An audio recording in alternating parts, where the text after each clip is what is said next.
Bom, tomara que apareça a imagem, né, Jefferson?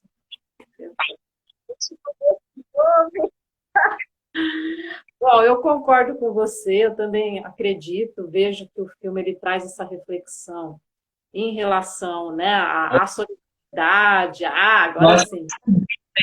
tem todo um esquema. Eu tenho que sair de você e voltar, e quando eu volto, eu apareço. Muito eu falei isso.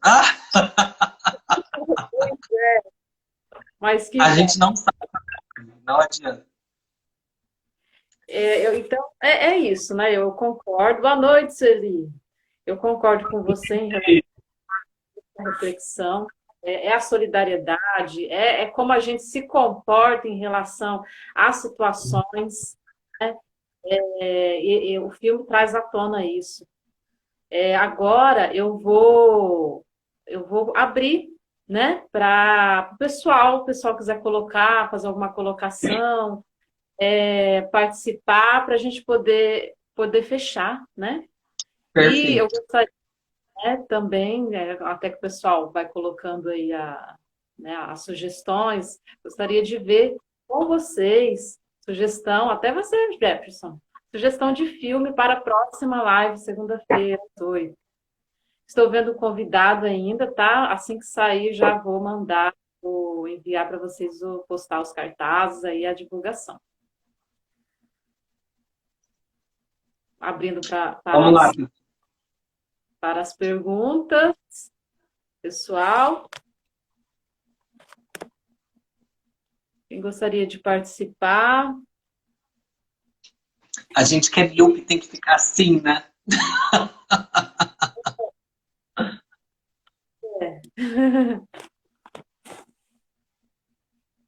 Sueli, Thaís, entrou.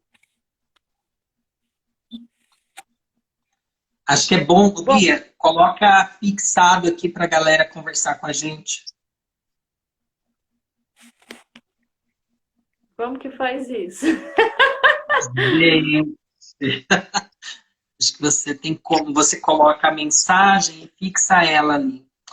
Pessoal, vocês estão chegando agora, conversem com a gente, falem da visão de vocês sobre o filme, o que vocês pensaram, o que vocês pensaram dessa conversa. E eu já quero deixar uma sugestão para que vocês Sim, discutam o filme Run. Corra! corra. Isso. Está disponível na Netflix ou YouTube? Porque Tá na daí Netflix. Disponível na Netflix. tá.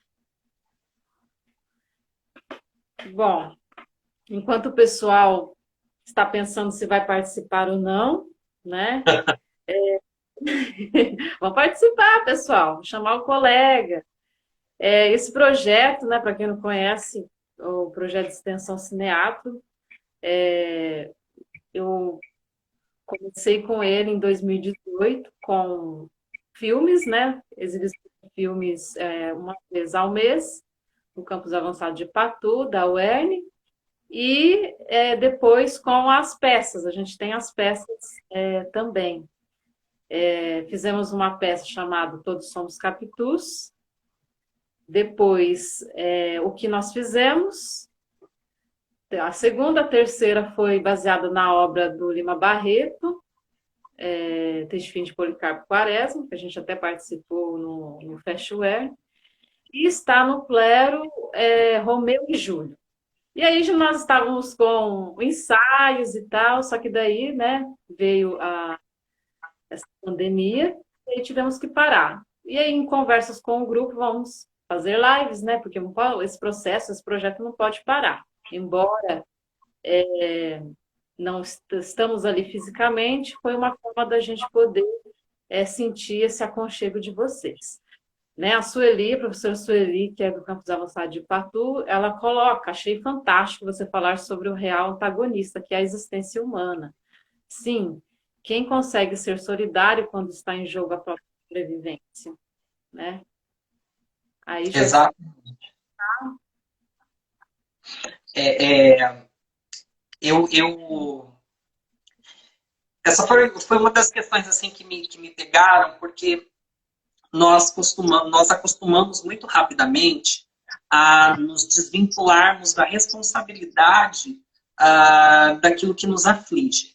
Veja, quando nós ouvimos, por exemplo, as pessoas querendo uma mudança, vamos pensar academicamente, né? Quando nós falamos a respeito de uma revolução histórica do pensamento, das formas de existência, enfim, algo que mude a história da humanidade, nós aparentemente jogamos nas costas do sistema dos quais nós fazemos parte, o qual nós alimentamos, a responsabilidade por aquilo que nós fazemos.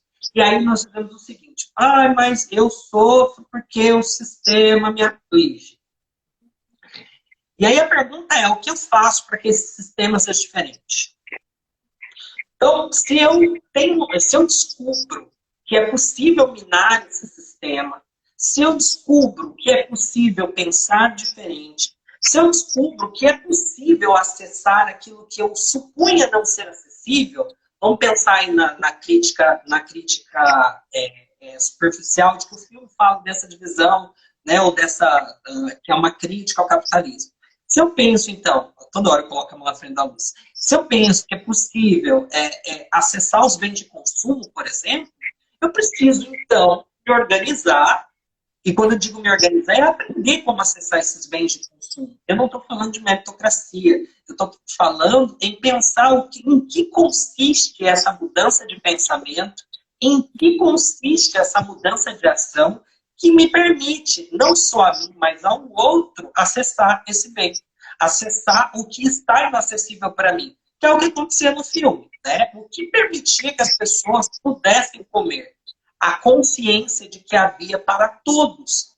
Não havia nenhuma necessidade do acúmulo, do exagero, né, de que as pessoas comessem para além da conta sob o medo. E é engraçado, porque as pessoas comiam além da conta mesmo quando não estavam próximas de mudarem de cela. Elas simplesmente comiam o que era possível. E essa é a grande questão. Né? A mudança é aquela frase feita bonitinha, né? A mudança está em nós. Mas ela está. Ela está.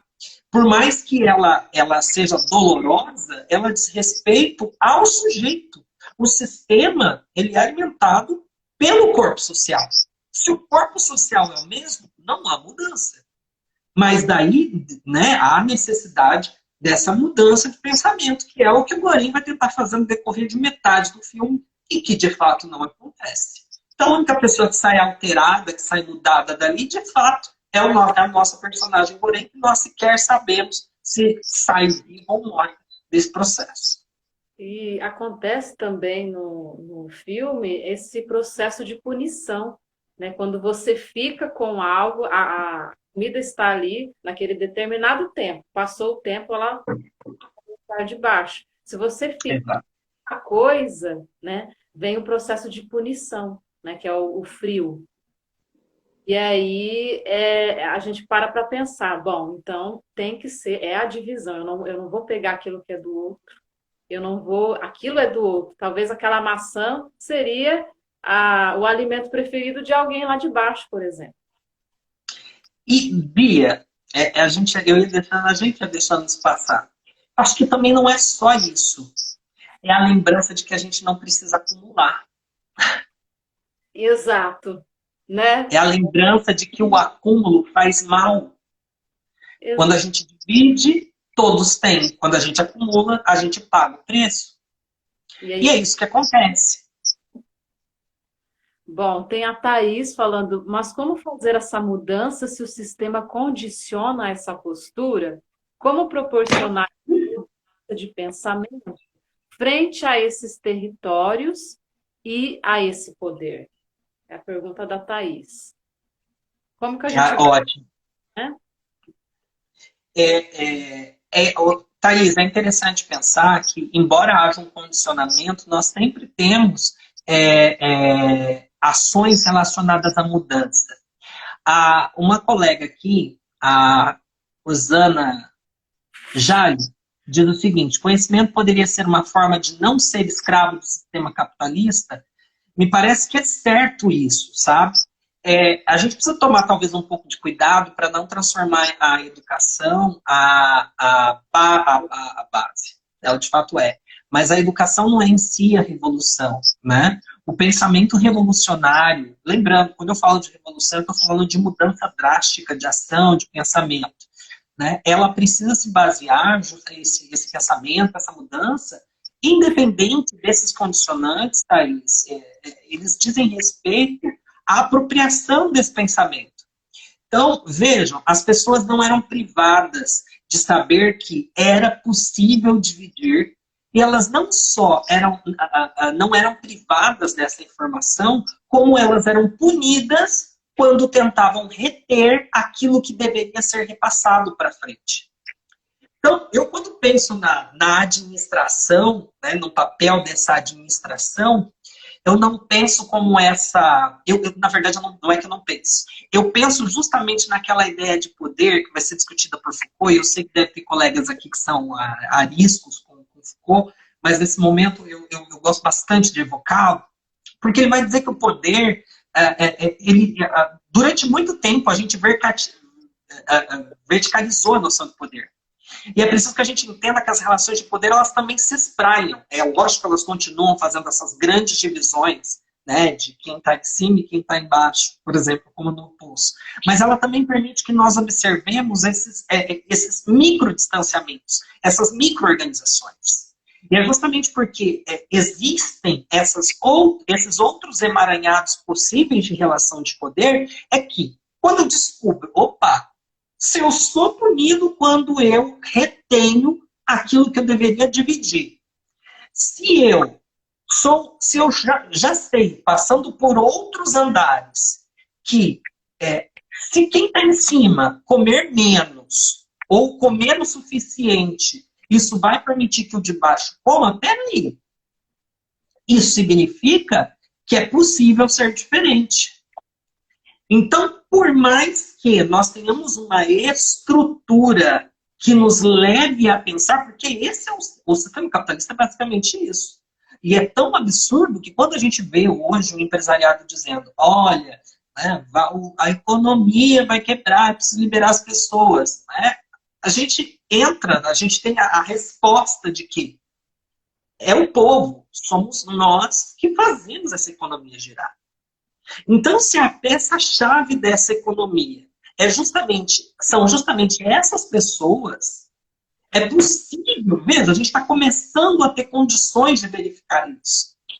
Então, não é só isso, é isso que eu estava falando, a gente aloca, durante muito tempo, sacralizou as instituições, sacralizou os rituais, e esses rituais sempre foram muito herméticos. Então, o espaço do trabalho, o espaço da igreja, o espaço do poder político. E o que a gente começa a perceber agora é o seguinte, que é possível olhar de outros lugares. A gente não precisa olhar só de baixo para cima. A gente pode olhar de um lado para o outro, que é a lógica do poço. Você divide espaço com alguém, você tem como pensar com o outro de como resolver, porque os dois precisam dividir o que vem para o andar. E uma das primeiras coisas que o Trimagasi faz quando, no primeiro dia de alimentação, no primeiro momento, a primeira circunstância de alimentação, é perguntar, você não vai comer? Então, veja, é possível pensar outras formas, mesmo dentro desse sistema de organização. Mas, para isso, nós precisamos querer mudar e se responsabilizar por essa mudança. E essa mudança, até a Sueli coloca ali, né? Que ou-se fazer a mudança por meio da guerra, né? Mas não conseguiu, né? A sociedade não se transforma sem guerra, sem revolução. Hoje nós tentamos mudar a realidade pela conscientização. E no poço acontece isso, tenta-se, né, fazer essa divisão por meio da conscientização e depois faz, né, essa divisão por meio ali da violência, né? Então vai mostrar esses dois lados também nesse filme. Sueli, eu penso que quando a gente fala de revolução, a gente está falando sim de guerra, acho que a gente já comentou um pouquinho antes da Sueli entrar, a gente falava sobre isso, de que toda revolução ela passa por um processo violento de mudança. E quando a gente pensa em violência, a gente não está pensando só lá na luta armada, por exemplo, que é aventada na ideia de revolução comunista, por exemplo. A gente está pensando em todos os processos violentos que é mudar o paradigma de pensamento, por exemplo. Então, mesmo o processo de conscientização pela educação, se a gente quiser pensar assim, que inclusive é de alguma forma, eu já vou para esse comentário da Neta Santos Patu, e quer que eu fale um pouquinho sobre a solidariedade espontânea. Né? Quando a gente pensa nesse processo de conscientização, a gente tem que lembrar que a conscientização ela é baseada no seguinte modelo de relação. Eu passo por um processo violento de mudança. E por que ele é violento? Porque ele me faz sair daquele lugar que eu ocupava socialmente para ver o mundo de outra forma. É como se eu trocasse o meu óculos que me fazia ver a partir dessa lente até uma determinada distância. E agora, com essa nova lente, eu visse muito mais. Que é o que acontece a cada vez que a pessoa muda de andar. Ela tem noção da totalidade, mas ela opta por viver a cada mudança exclusivamente o espaço fechado daquela cela, e não na sua estadia no posto, que é uma estrutura completa. E é o que a gente sempre faz. O problema da ideia de solidariedade espontânea é que a gente acaba escamoteando essa informação de que não se trata de uma solidariedade, trata-se de uma mudança, de uma conversão de pensamento. Se a gente puxa o sentido de conversão lá do cristianismo, por exemplo, a gente está falando de uma guinada de vida. A gente está falando de uma mudança muito forte de pensamento.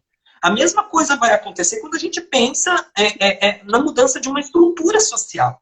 A gente está falando de uma base que se estabeleceu social, histórica e culturalmente há séculos.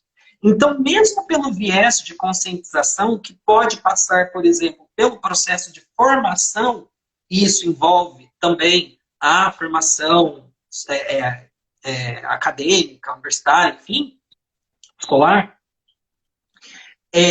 passa por um processo violento, que é fazer as pessoas entenderem aquilo que nunca fez sentido para elas.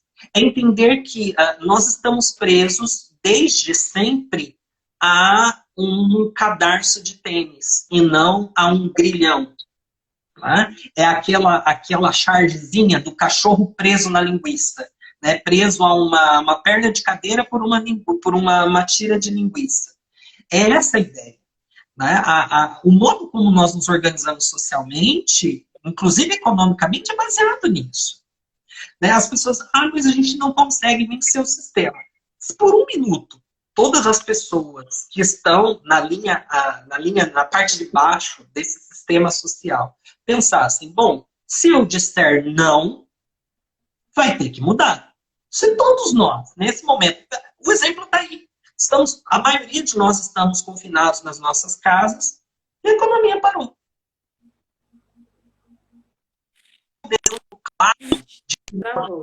Vendo. Opa, tá ouvindo? Deu uma travada. Esse é o sentido claro de que é violento, é doloroso, mas é possível mudar. Ele fala, né, que a gente está longe de chegar nesse nível e eu concordo plenamente. Porque a gente sempre volta a olhar só para a nossa cela. Vamos pensar o que está acontecendo. As pessoas vão ao mercado, enchem os seus carrinhos sem sequer ter condições de encher esses carrinhos, como se fosse passar pela Terceira Guerra Mundial trancados dentro de casa. Né? E a gente esquece que essa loucura do consumo faz com que o meu colega que foi lá só comprar um pé de alface, 1 litro de óleo, um pacote de feijão, vai comprar esses produtos mais caros. Na verdade, eu nem me esqueço. Eu sei, mas eu estou preocupado com a minha cela. Eu quero comer. Né? Então, isso é problemático. Isso é tenso. É sobre isso que a gente tem que pensar. é o individualismo, né? É o individualismo que é o ser humano e ele não vai, como algumas pessoas vão dizer assim, ah, olha, com, né, trazendo para os dias atuais, ah, essa quarentena vai fazer com que as pessoas mudem, né? Algumas sim, algumas não, mas se a gente pensar que 100% vai ser, não dá, porque as pessoas são individuais, né? Exatamente. Eu vou encerrar, tá, Jefferson? Até porque tá querendo travar aí, né? Para a gente não, né? Mas a Aparecida participando, né? A nossa última participação, a mudança é sempre essencial para que a sociedade se torne solidária, né? E a Ju, a Terceira Guerra, ninguém confia no sistema, e pior, muito menos na comunidade. Né? Não se confia no outro, né? Naquilo que você está Em pensando. absolutamente nada. É. E esse é o problema. Bom, é isso, né? Eu espero que vocês tenham gostado, né, da participação do professor Jefferson. Mais uma vez, agradeço, né, por você ter aceitado esse convite, né, participado dessa live. Estou, assim, bem feliz, né, e que vai acontecer mais outros convites aí também, tá, pessoal? Então, quem está entrando agora, quem não conhece o projeto, a gente está com essa ideia, né, todas as segundas, às 8 horas, com as lives. A primeira a gente colocou com a participação de todos ali com o filme Ensaio sobre a Cegueira. Hoje a participação, né? Primeira participação, então abrindo aí, tá? Professor Jefferson, né? A nossa live com convidado. Bravo. Muito obrigada. Agradeço também os participantes aí. Bia, eu quero agradecer, né, mais uma vez seu convite, agradecer os colegas aí que oscilaram estando conosco. Fico muito feliz da gente poder dar continuidade às nossas discussões. Você já disse isso, mas é muito importante que as pessoas saibam que nós somos grandes amigos, amigos de verdade, daqueles que são mais que irmãos. Né? A gente sabe dos perrengues um do outro, nós dividimos as nossas esperanças, as nossas lutas na e pela educação, a Bia na educação pública, eu na educação privada. Temos aí, né, estabelecido as nossas parcerias. Espero que essas parcerias elas rendam, né, no mínimo, reflexão para os nossos colegas, para os nossos pares, para os nossos alunos, para as pessoas que sequer estão nas universidades, mas que possam nos ouvir e pensar um pouco conosco sobre o que é possível fazer diante desse contexto tão doloroso, tão difícil que a gente tem vivido. Tá? Obrigado.